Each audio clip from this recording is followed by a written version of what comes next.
नमस्कार बच्चों, मैं अखिलेश प्रताप सिंह। आज मैं आप लोगों को उत्तर प्रदेश बोर्ड कक्षा 6 विषय विज्ञान में पाठ 9 के अभ्यास प्रश्नों को हल कराऊंगा। पाठ 9 जिसका नाम है भोजन एवं स्वास्थ्य। तो इसके अभ्यास प्रश्नों को हल करना शुरू करते हैं। देखिए, पहला प्रश्न देखते हैं। पहले का दाल से पोषक तत्व मिलता है। दाल से क्या मिलता है हमको? प्रोटीन मिलता है। दाल में प्रोटीन की मात्रा बहुत अच्छी होती है, बहुत ज़्यादा प्रोटीन पाया जाता है, इसीलिए दाल में जो पोषक तत्व होता है वो कहा जाता है कि उसमें प्रोटीन पाया जाता है।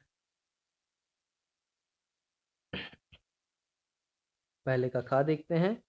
विटामिन ए की कमी से होता है। तो विटामिन ए की कमी से क्या होता है? रतौंधी, जिससे रात में कम दिखाई देता है या अच्छे से दिखाई नहीं देता है। ठीक है, रतौंधी में रात में कम दिखाई देता है।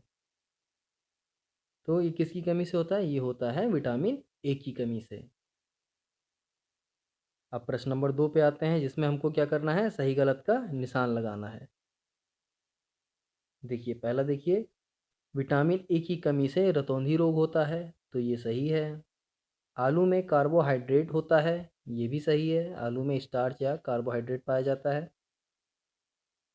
काजू तथा बादाम सूखे मेवे नहीं हैं। तो काजू बादाम क्या सूखे मेवे होते हैं ना? तो मतलब ये गलत है। पनीर दुग्ध उत्पादन नहीं है, गलत, ये भी गलत है। पनीर कैसे बनता है? दूध से ही तो बनता है, तो मतलब पनीर दुग्ध उत्पादन है। विटामिन सी खट्टे फलों में पाया जाता है, ये भी सही है। जो खट्टे फल होते हैं जैसे नींबू हो गया, संतरा हो गया, मौसमी हो गया, मौसम या जिसे मौसमी कहते हैं, इन सब में क्या होता है? विटामिन सी पाया जाता है। तीसरा प्रश्न देखते हैं, रिक्त स्थान। इसमें रिक्त स्थानों की पूर्ति करनी है। इसको देखते हैं। दाल में नामक पोषक तत्व पाया जाता है, तो प्रोटीन नामक पोषक तत्व पाया जाता है। कार्बोहाइड्रेट देने वाले भोज्य पदार्थ हैं, तो कार्बोहाइड्रेट ऊर्जा देने वाले भोज्य पदार्थ हैं। विटामिन एवं खनिज लवण शरीर की से सुरक्षा प्रदान करते हैं, तो किससे सुरक्षा? विभिन्न रोगों से सुरक्षा प्रदान करते हैं। हर साल को विश्व स्वास्थ्य दिवस मनाया जाता है। कब मनाया जाता है? 7 अप्रैल को विश्व स्वास्थ्य दिवस मनाया जाता है। तैलीय खाद्य सामग्री प्रतिदिन खानी चाहिए, तो क्या करना चाहिए? नहीं खानी चाहिए।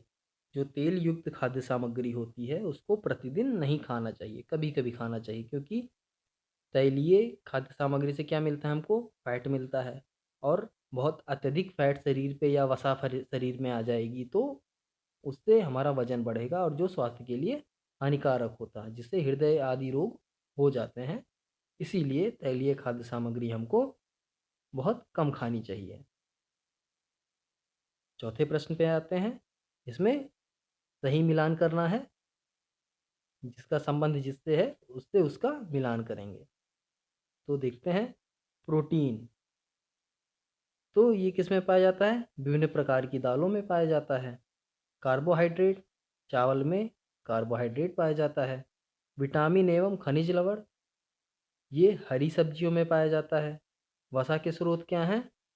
वनस्पति तेल, जो तेल होता है वो वसा के स्रोत हैं। आयरन की कमी से होने वाला रोग क्या है? आयरन की कमी से होता है एनीमिया। ठीक है, तो ये सारे मेल हो गए आपके प्रश्न नंबर 4 के। अब आते हैं आगे प्रश्न नंबर 5। इसमें प्रश्नों के उत्तर लिखने हैं।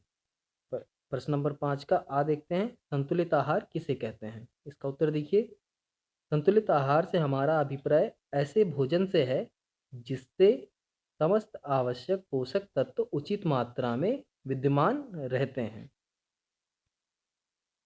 तथा शरीर की समस्त आवश्यकताओं की पूर्ति करते हैं। ठीक है, तो उस जिन भोजनों में जिस भोजन में समस्त आवश्यक पोषक तत्व उचित मात्रा में उपलब्ध रहते हैं उन्हें हम संतुलित आहार कहते हैं। अब बात देखेंगे 5वें का। पोषण एवं पोषक तत्व का क्या अभिप्राय है, लिखिए। इसका उत्तर देखिए, भोजन में पाए जाने वाले विभिन्न प्रकार के पोषक तत्वों द्वारा शारीरिक आवश्यकताओं की पूर्ति करना ही पोषण है।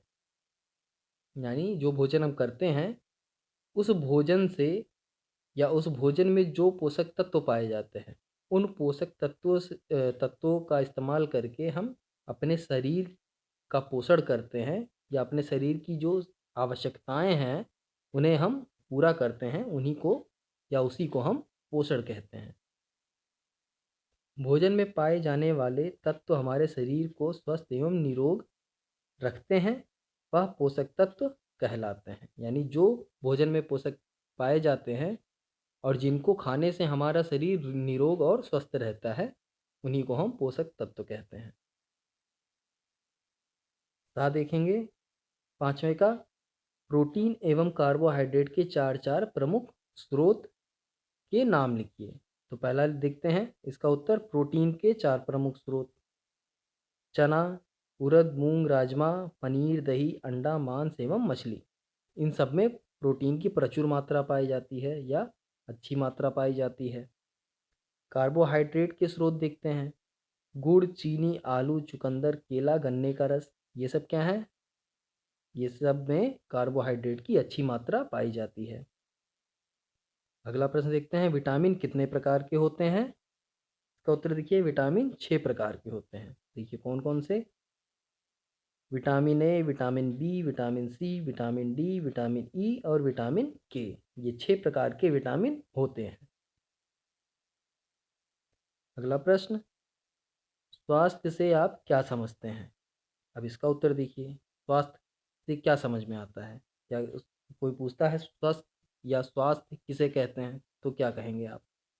इसका उत्तर देखिए, स्वस्थ शरीर की वह स्थिति जब शरीर के सभी अंग सामान्य रूप से कार्य कर रहे होते हैं तथा बाहरी वातावरण एवं शरीर के बीच पूर्ण संतुलन बना रहता है।